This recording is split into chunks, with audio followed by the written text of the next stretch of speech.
അങ്ങനെ ഇപ്പോഴും ട്രിവാൻഡ്രത്ത് പോകണമെന്നും പറഞ്ഞുകൊണ്ട് ഇങ്ങനെ ഇരിക്കുന്നുണ്ടെങ്കിലും ഒരു അവസാന നിമിഷം ഇവർ പറയും, വേണ്ട മേരി ഗ്രേസ് പോകണ്ട, പോകത്തില്ല എന്നൊന്നും ഇവൾ പറയത്തില്ല. ഇവൾ വെറുതെ ഇരിക്കുകയുള്ളൂ പ്രാർത്ഥിച്ചുകൊണ്ട്. കാര്യം എന്താ? അമ്മയുമായി ഉടമ്പടി ചെയ്തിട്ടുണ്ടല്ലോ, അമ്മയുടെ തീരുമാനം വരും, അതുവരെ വെയിറ്റ് ചെയ്യും.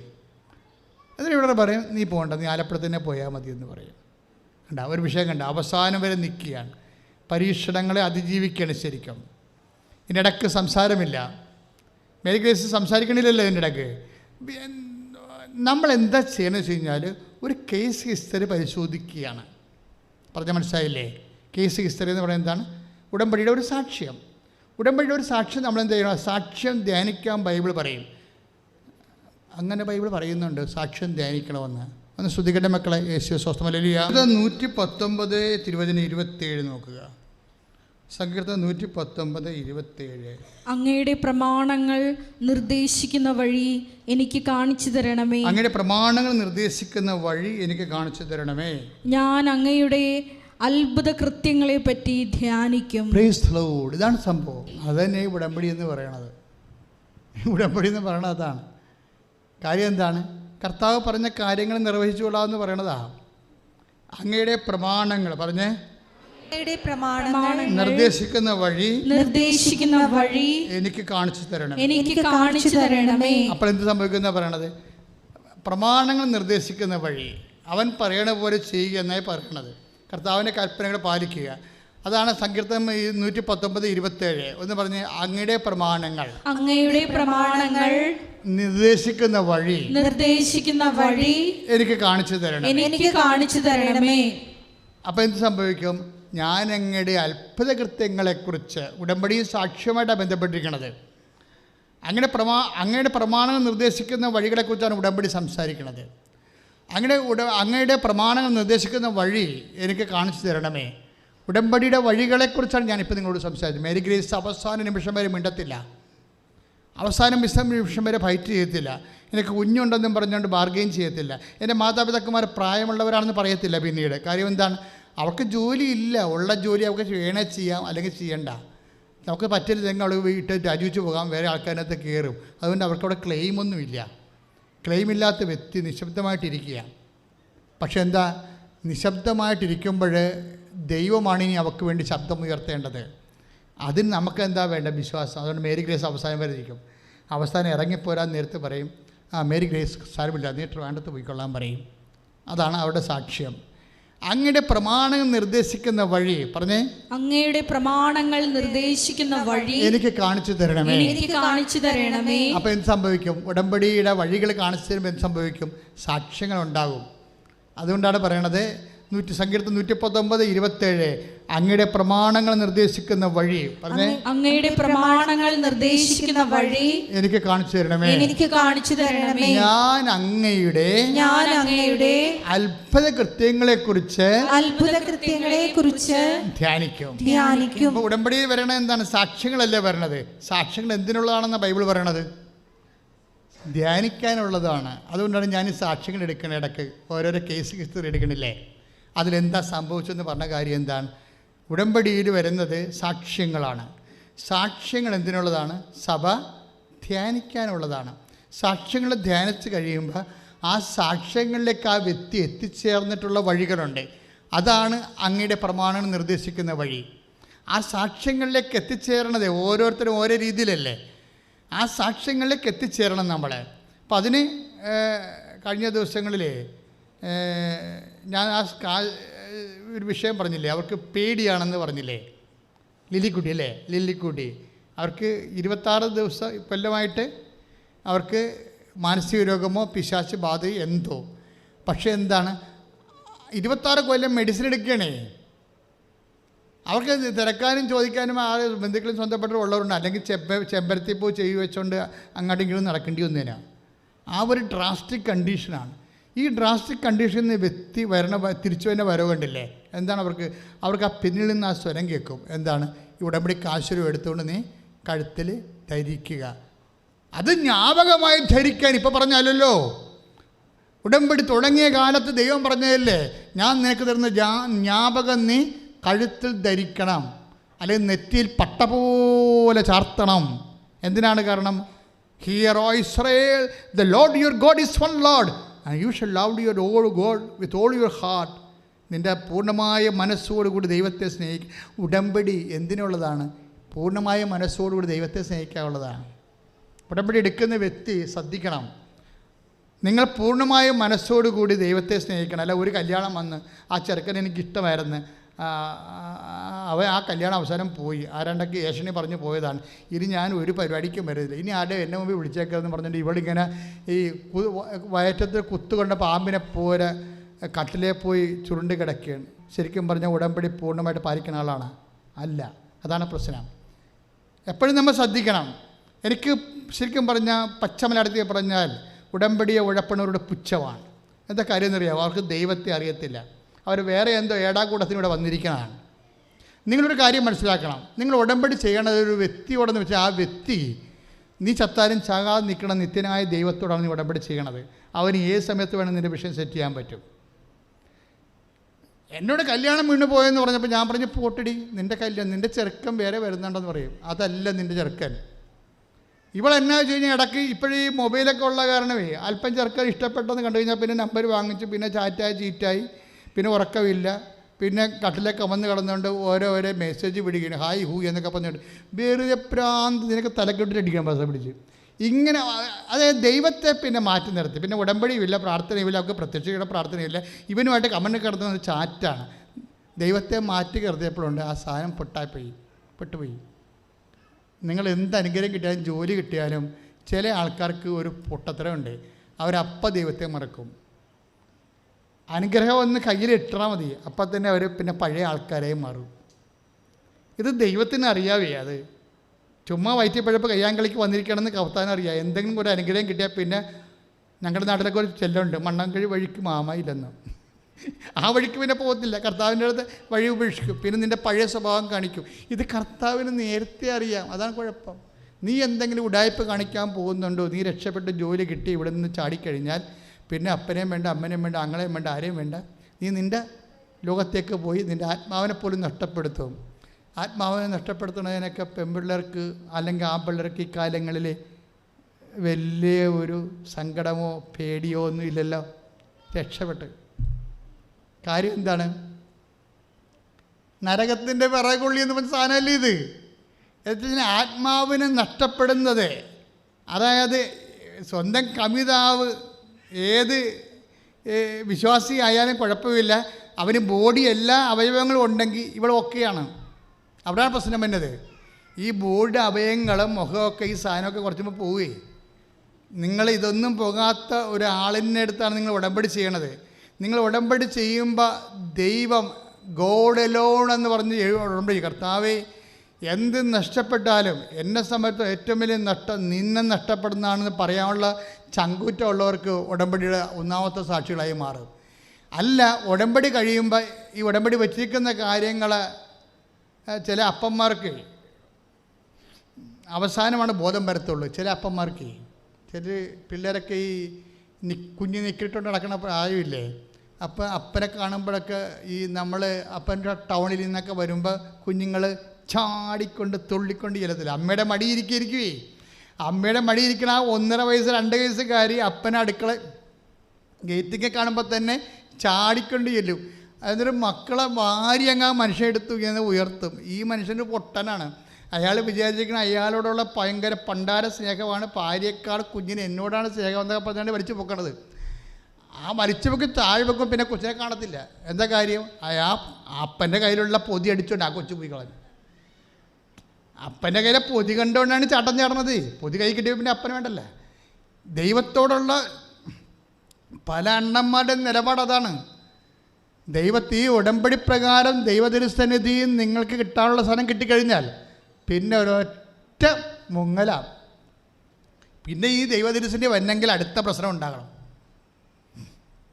അപ്പോൾ ഒരു തീരുമാനം എടുക്കുക, കർത്താവേ ഞാൻ നിൻ്റെ കൂടെ തന്നെ ഉണ്ടാവും എന്ന് പറഞ്ഞ്, കർത്താവേ കർത്താവേ, എൻ്റെ ഉടമ്പടിയുടെ കാലാവസ്ഥകള് എന്റെ ഉടമ്പടിയുടെ കാലാവസ്ഥകള് ഏത് രീതിയിൽ നീങ്ങിയാലും കർത്താവേ, കർത്താവേ, വിശ്വാസത്തോടുകൂടി സ്നേഹത്തോടുകൂടി വിശ്വസ്തയോടുകൂടി ഞാൻ നിന്റെ കൂടെ തന്നെ ഉണ്ടാകാൻ എന്നെ അനുഗ്രഹിക്കണം. ശ്രുതികട്ടെ. പരിശുദ്ധ പരമദിവ്യകാരുണ്യത്തിന് നേരവും ആരാധനയും സ്തുതിയും പുകഴ്ചയും ഉണ്ടായിരിക്കട്ടെ. സങ്കീർത്തനം 119:28. സങ്കീർത്തനം 119:28 പറഞ്ഞേ, ദുഃഖത്താൽ എൻ്റെ ഹൃദയം ഉരുകുന്നു, ഞാൻ അങ്ങയുടെ വാഗ്ദാനം അനുസരിച്ചുകൊണ്ട് കർത്താവേ എന്നെ ശക്തിപ്പെടുത്തണമേ. എന്റെ തെറ്റായ മാർഗങ്ങളെ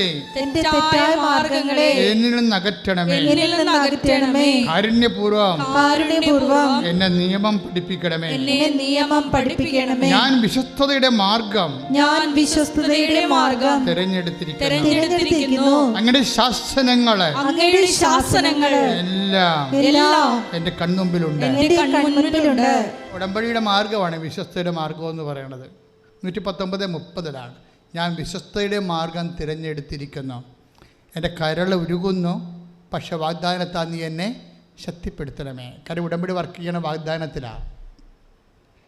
ഞാൻ ചെന്ന് ആദ്യമേ പറഞ്ഞില്ലേ, നിൻ്റെ ജീവിതത്തിൻ്റെയും വരാനിരിക്കുന്ന ജീവിതത്തിൻ്റെയും ഈ ഭൂമിയിൽ മനുഷ്യരാശി പുലരുന്ന അത്രയും കാലമുള്ള മാനവവംശത്തിൻ്റെ ലോകരാശിയുടെ മുഴുവനും ആവശ്യങ്ങളെ ഒരാപ്പാണ് യേശു ക്രിസ്തു എന്ന് പറയുന്നത്. സാധ്യത ഞാൻ ഫുൾ ഓപ്ഷൻ എന്നൊക്കെ പറയും. കാര്യം 21 കൊല്ലം 36 കൊല്ലത്തെ കൗൺസിലിംഗ് ആണ്. 21 ലക്ഷത്തെ ആൾക്കാരെ കൗൺസിൽ ചെയ്തിട്ടുണ്ട് എന്ന് ഞാൻ എല്ലാ ധ്യാനത്തിലും പറയും. എന്താ കാര്യം എന്നറിയാവോ? ഈ കാലങ്ങളിലെല്ലാം ആൾക്കാരിൽ പ്രവർത്തിച്ച ദൈവത്തെ എനിക്കറിയാം. എന്താ കാര്യം എന്ന് വെച്ച് കഴിഞ്ഞാൽ, നമ്മൾക്ക് ഇതിൻ്റെ അകത്ത് ഒരിക്കലും ഒരു നഷ്ടം വരത്തില്ല. ദൈവവേദലെ എവിടെയെങ്കിലും നിൻ്റെ ഇച്ഛാശക്തിക്ക് നീ ആഗ്രഹിക്കുന്ന രീതിയിൽ നടന്നില്ലെങ്കിൽ അതപ്പം തന്നെ നീ കൈപൊക്കി കർത്താവിൻ്റെ ആഗ്രഹം ഒന്ന് പ്രഖ്യാപിക്കണം. മനസ്സിലായില്ലേ? അത് നമ്മളെ ആഗ്രഹം നടക്കുന്നതിനേക്കാൾ ശക്തമായിട്ട് അത് നിനക്ക് വർക്കൗട്ട് ചെയ്ത് തരും. ഇവിടെ എന്താ എഴുതിയിരിക്കണത്? എൻ്റെ വിശ്വസ്തയുടെ മാർഗം. ഞാൻ സങ്കീർത്തനം 119:30 ഞാൻ വിശ്വസ്തയുടെ മാർഗം പറഞ്ഞേ. ഞാൻ വിശ്വസ്തയുടെ മാർഗം. അതാണ് ഉടമ്പടി എന്ന് പറയുന്നത്. ഉടമ്പടി വിശ്വാസത്തിലല്ല വർക്ക് ചെയ്യണത്, പിന്നെ എങ്ങനെയാണ്? വിശ്വസ്തതയിലാണ്. ആ വിശ്വസ്തയുടെ മാർഗം തിരഞ്ഞെടുക്കാൻ കാരണം എന്താണ്?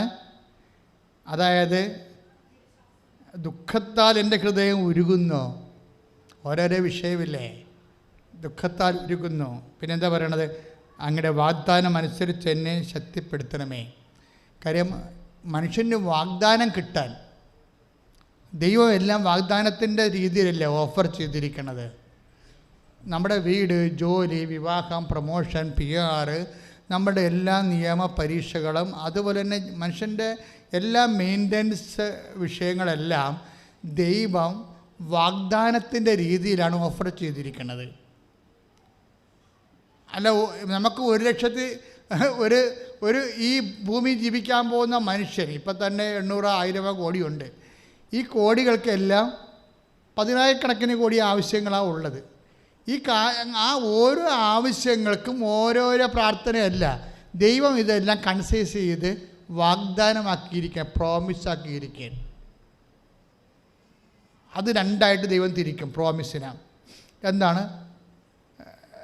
ഞാൻ ചൂണ്ടിക്കാണിക്കണ ദേശം നിനക്ക് അവകാശമായി തരും. ആണ് ദേശം. ദേശം എന്ന് പറയുമ്പോൾ അതിനകത്ത് എല്ലാം ഉണ്ട്. ഒരു സ്ഥലത്ത് പോയി നമ്മൾ ജീവിക്കണമെങ്കിൽ എന്ത് വേണം? വീട് വേണം, പിന്നെ എന്ത് വേണം? വെള്ളം വേണം, പിന്നെ എന്താണ്? വഴി വേണം, പിന്നെ എന്താണ്? വണ്ടി വേണം, ഇൻ്റർനെറ്റ് വേണം, എല്ലാം. ദേശമെന്നുള്ള ഒറ്റ വാഗ്ദാനത്തിലാണ് ഈ ഇൻ്റർനെറ്റ് വരെ ഉള്ളത്. പിടിയിടുക. അതായത് എബ്രഹാത്തിനോട് എന്താ പറയണത്? ഞാൻ ചൂണ്ടിക്കാണിക്കണ ദേശം നിനക്ക് എന്ത് തരും? അനുഗ്രഹമായി നൽകുമെന്നല്ല പറയണത്, പിന്നെ എന്താണ്? അവകാശമായി നൽകും. അത് ഉടമ്പടി പ്രീസപ്പോസ് ചെയ്തുകൊണ്ട് മാത്രമേ അവകാശം പറയാൻ പറ്റത്തുള്ളൂ. കാര്യം വിശ്വാസി അവകാശമല്ല പ്രാപിക്കുന്നത്, അനുഗ്രഹമാണ് പ്രാപിക്കുന്നത്. ഉടമ്പടി ചെയ്യുന്നത് റിലേറ്റീവാണ്, റിലേഷനിലാണ്. അപ്പോഴെന്താ പറയുക? അവൻ അവകാശമാണ് പ്രാപിക്കുന്നത്. ചൂണ്ടിക്കാണിക്കുന്ന ദേശവും സന്താനങ്ങളും എന്നാണ് ഇതിനകത്തുള്ളത് മുഴുവനും. അപ്പം എല്ലാ കാര്യങ്ങളും, ഒന്ന് ദേശവും, പിന്നെ നിൻ്റെ ജീവിതം പുലരാൻ വേണ്ടിയുള്ള, നിൻ്റെ പേര് നിലനിർത്താൻ വേണ്ടിയുള്ള സന്താനങ്ങളെ. എന്നിട്ട് എബ്രാഹത്തിനോട് പറയും, എബ്രാഹാം, ആദത്തിന് കൊടുത്ത പോലെയുള്ള ഒരു ഉടമ്പടിയല്ല ഞാൻ നീയുമായിട്ട് ചെയ്യണത്. നോക്കിന് കൊടുത്ത പോലെയുള്ള ഉടമ്പടിയല്ല. നോക്കിനോട് എന്താ പറഞ്ഞത്?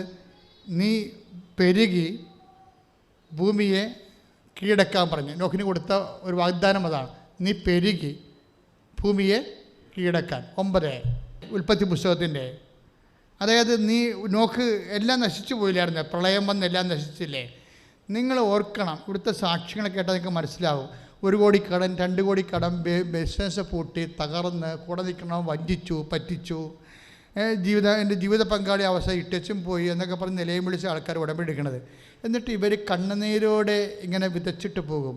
എന്നിട്ട് കുറച്ച് കഴിയുമ്പോൾ ജയഘോഷത്തോടെ ഇത് തിരിച്ചു വരും. അവർ കണ്ണുനീരോടെയാണ് വിതക്കുന്നത്. They are going carrying the sheep. അതായത് ഷീപ്സ് അവരിങ്ങനെ അതായത് അവർ കണ്ണുനീരോടെ 126 സങ്കീർത്തനമാണ്. എനിക്കുള്ളത് 5 or 6 വചനങ്ങളാണ്.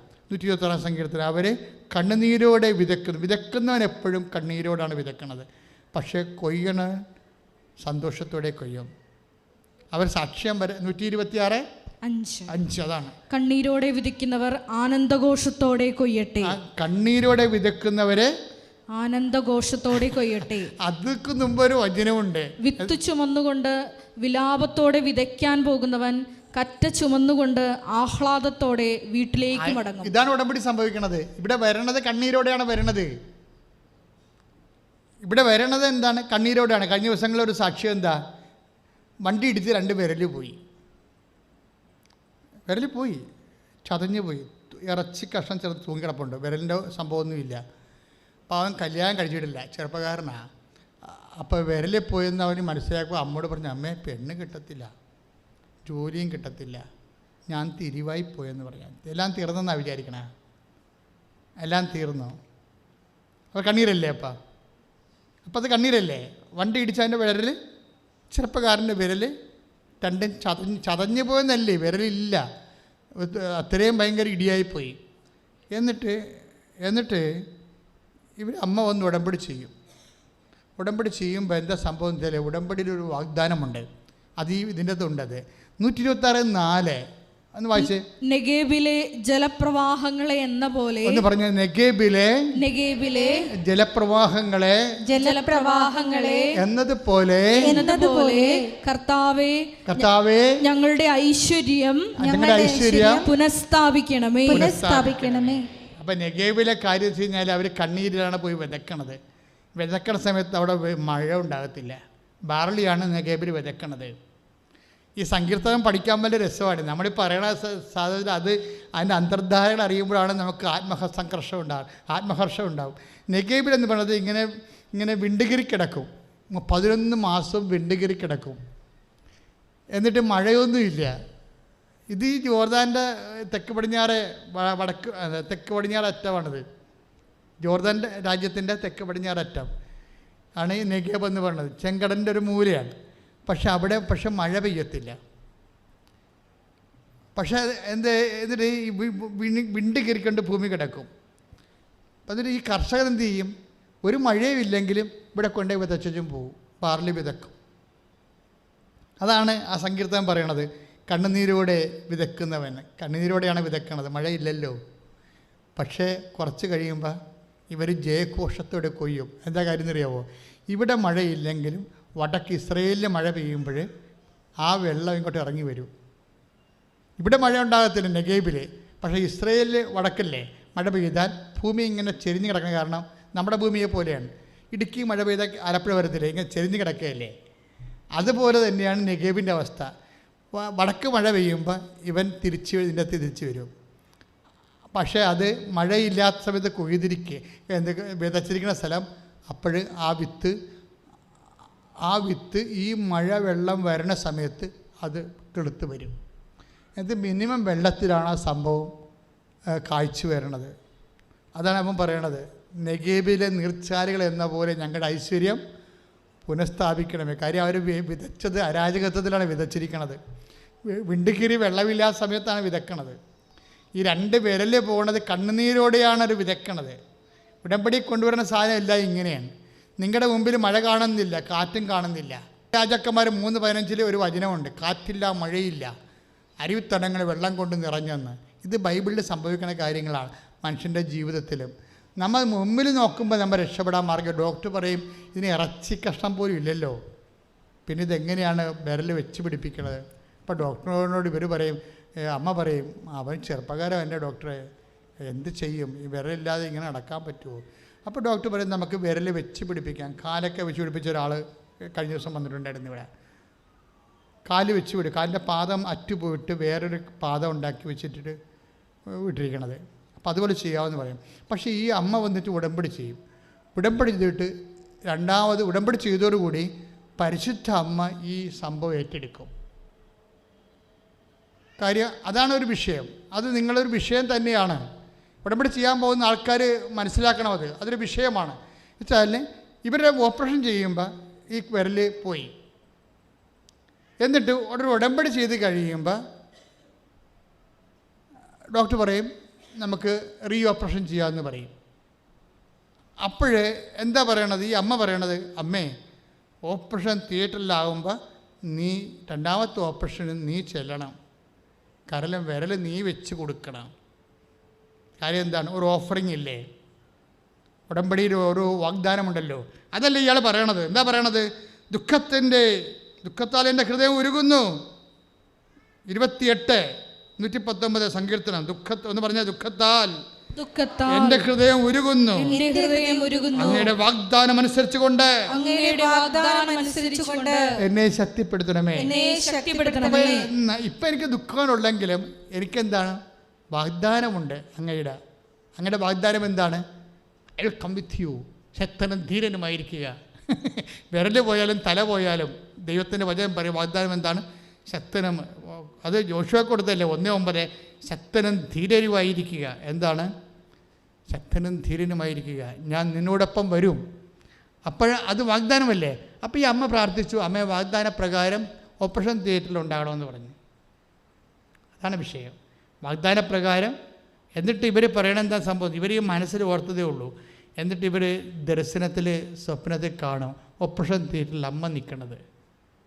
ഓപ്പറേഷൻ്റെ സമയത്ത് ഡോക്ടർ തിരിച്ചറിഞ്ഞ് പറയും 2 വിരലും വെച്ച് പിടിപ്പിച്ചിട്ടുണ്ട്, രണ്ടാമത് രക്തോട്ടം തുടങ്ങിയെന്ന് പറയും. 2 വിരലും വെച്ച് പിടിപ്പിച്ചിട്ടുണ്ട്, രക്തോട്ടം തുടങ്ങി. അപ്പോൾ ആദ്യം വെച്ച് പിടിപ്പിച്ചിട്ട് രക്തോട്ടം ഇല്ലാഞ്ഞ്, രണ്ടാമത് ബൈപ്പേഴ്സൺ മേരി അവിടെ ഓപ്പറേഷൻ തിയേറ്ററിലെത്തി. എന്തിൻ്റെ പ്രകാരം, വാഗ്ദാന പ്രകാരം. ഉടമ്പടിയിൽ എന്താണ്, I will come with you, ഞാൻ നിൻ്റെ കൂടെ വരുമെന്നല്ല പറയണത്. ഉടമ്പടിയിൽ പ്രസൻസ് ഫീൽ ചെയ്യാൻ കാര്യം എന്താണ്, വാഗ്ദാനമുള്ളത് കൊണ്ടാണ്. എവിടെയെല്ലാം ദൈവം വാഗ്ദാനം എബ്രഹാത്തോട് ചെയ്തപ്പോഴും പറഞ്ഞു I will come with you. മോസസിന് വാഗ്ദാനം ചെയ്തപ്പോൾ പറഞ്ഞു, ഉടമ്പടി ചെയ്തപ്പോൾ പറഞ്ഞു I will come with you. കർത്താവ് തിരിച്ചു പോകാൻ നേരത്തും പറഞ്ഞു I will be with you unto the last, അന്ത്യം വരെ ഉണ്ടാകും. ദൈവത്തിൻ്റെ ഒരിക്കലും പ്രതിരോധിക്കാനാവാത്ത ഉടമ്പടിയുടെ വാഗ്ദാന പ്രകാരമാണ് ദൈവത്തിൻ്റെ സാന്നിധ്യത്തിന് ഉറപ്പുവരുത്തിയ സന്തതികളാണ് വിശ്വാസികൾ. പ്രിയമക്കളെ, നമ്മൾ കർത്താവിൻ്റെ കൃപയിലെ രോഗസൗഖ്യ പ്രാർത്ഥനയിലേക്ക് പ്രവേശിക്കുകയാണ്. ഓൺലൈനിൽ പ്രാർത്ഥിക്കുന്നവർ അച്ഛൻ പ്രാർത്ഥിക്കുന്ന സമയങ്ങളെല്ലാം വിശ്വാസത്തോടു കൂടി അവരുടെ രോഗങ്ങളുടെ ഭാഗങ്ങളെല്ലാം കൈവച്ച് പ്രാർത്ഥിക്കേണ്ടതാണ്. അച്ഛൻ്റെ കൂടെ ആയിരിക്കുന്ന എല്ലാ സഹോദരങ്ങളും കൃപാസനത്തിൽ ഇപ്പോൾ ഉള്ളവരും അവർ തന്നെ കൈവച്ച് പ്രാർത്ഥിക്കേണ്ടതാണ്. ഇപ്പോൾ ഉദരസംബന്ധമായ രോഗങ്ങൾക്ക് വേണ്ടി പ്രാർത്ഥിക്കുന്ന സമയമാണ്. കുടലിൽ കുരുക്കളുള്ളവർ ഉദരത്തിൽ കൈവെക്കണം. കുടലിൽ ക്യാൻസർ ഉള്ളവർ ഉദരത്തിൽ കൈവെക്കണം. PCOD രോഗികൾ അടിവയറ്റിൽ കൈവെക്കണം. അർശസ്ത രോഗികളും അടിവയറ്റിൽ കൈവെക്കണം. അൾസർ രോഗികളും അടിവയറ്റിൽ കൈവെക്കണം. അത് ശക്തമായി ശ്രദ്ധിക്കട്ടെ. കർത്താവെ, ഇപ്പോഴ് എല്ലാവരും ശ്രദ്ധിക്കട്ടെ. കർത്താവെ, നിൻ്റെ ഉന്നതമായ നാമത്തിന് സ്തോത്രം ചെയ്യുന്നു. കർത്താവെ, നിൻ്റെ ഉന്നതമായ നാമത്തിന് സ്തോത്രം ചെയ്യുന്നു. നിൻ്റെ വിശുദ്ധമായ വലതുകരം കർത്താവെ, ഉദരത്തിൽ വേദനയുള്ളവരുടെയും പുണ്ണുകളുള്ളവരെയും പൊറുക്കാത്ത വ്രണമുള്ളവരെയും കർത്താവെ, കുഷ്ഠരോഗികളെ സ്പർശിക്കണമേ കർത്താവെ. ഉദരത്തിൽ മുഴവുള്ളവരെ സ്പർശിക്കണമേ. ഗർഭാശയത്തിലും ഉദരാശയത്തിലും കർത്താവെ സിസ്റ്റുകളുള്ളവരെ സ്പർശിക്കണമേ. കുരുക്കളുള്ളവരെ സ്പർശിക്കണമേ കർത്താവെ. ബ്ലീഡിങ് മാറിപ്പോകാത്തവരെ, തീർന്നു പോകാത്തവരെ സ്പർശിക്കണമേ. നിരക്കാത്ത രക്തസ്രാവമുള്ളവരെ സ്പർശിക്കണമേ. വിസർപ്പ രോഗികളെ സ്പർശിക്കണമേ കർത്താവെ. പച്ച നിറത്തിലുള്ള ചില പാടുകൾ, അത് രോഗങ്ങളുടെ ലക്ഷണങ്ങളാണ്. കർത്താവ് സൗഖ്യപ്പെടുത്തുന്നതായിട്ട് കർത്താവിൻ്റെ സന്ദേശമുണ്ട്. കർത്താവെ, ഞാൻ എല്ലാ മക്കളെയും, വിശ്വസിക്കുന്ന എല്ലാ മക്കളെയും, പ്രത്യാശിക്കുന്ന എല്ലാ മക്കളെയും അങ്ങയുടെ ഉടമ്പടിയുടെ യോഗ്യതയിൽ അങ്ങേക്ക് സമർപ്പിച്ചുകൊണ്ട് പ്രാർത്ഥിക്കണം ഈശോയെ. അവരെല്ലാം നീ സ്പർശിക്കണേ പ്രാർത്ഥിക്കുന്ന. കയ്യിൽ നീരിറങ്ങി വീഴുന്നവർ, കയ്യിലെ ഞരമ്പുകൾ വികൃതമായ രീതിയിൽ തെളിയുന്നവർ, വേരിക്കോസ് രോഗികൾ കർത്താവ് സ്പർശിക്കട്ടെ എന്ന് പ്രാർത്ഥിക്കുന്നു. കർത്താവ് സ്പർശിക്കട്ടെ എന്ന് പ്രാർത്ഥിക്കുന്നു. അതിശക്തമായി ശ്രുതിക്കട്ടെ, അശുദ്ധമായി ശ്രുതിക്കട്ടെ. സൗഖ്യം കൊടുക്കണമേ. എല്ലാ ശാരീരിക അവസ്ഥകളെയും തിരുമുൻപിലണയുന്നു ഞങ്ങൾ, ഉരുകുന്ന ഹൃദയത്തിൻ നൊമ്പരങ്ങൾ കരതാരിലേകുന്നു ഞങ്ങൾ. നീ വന്നു ശാന്തിയേകൂ, നീ വന്നു സൗഖ്യമേകൂ, നീ വന്നു ജീവനേകൂ, ഞങ്ങളിൽ വാസമാക്കൂ. നീ വന്നു ശാന്തിയേകൂ, നീ വന്നു സൗഖ്യമേകൂ, നീ വന്നു ജീവനേകൂ, ഞങ്ങളിൽ വാസമാക്കൂ. പ്രിയപ്പെട്ടവരെ, മക്കളില്ലാത്തൊരു അടിവയറ്റിൽ കൈവച്ച് പ്രാർത്ഥിക്കേണ്ടതാണ്. ഓൺലൈനിൽ പ്രാർത്ഥിക്കുന്നവരും ഇപ്പോൾ അടിവയറ്റിൽ കൈവയ്ക്കേണ്ടതാണ്. ഇന്നലെ കുഞ്ഞിനെയും കൊണ്ട് സാക്ഷ്യം പറഞ്ഞ ആൾ പറഞ്ഞത് എനിക്ക് കൗണ്ട് ഇല്ലായിരുന്നെന്നാണ്, 0 കൗണ്ട് എന്നാണ്. നിനക്ക് 0 കൗണ്ടായാലും കർത്താവ് നിൻ്റെ വയറിൽ തൊട്ടുകൊണ്ട് നിൻ്റെ ജനിതക അവയവങ്ങളെ സ്പർശിച്ചുകൊണ്ട് കർത്താവ് നിൻ്റെ കൗണ്ട് വർദ്ധിപ്പിക്കാം.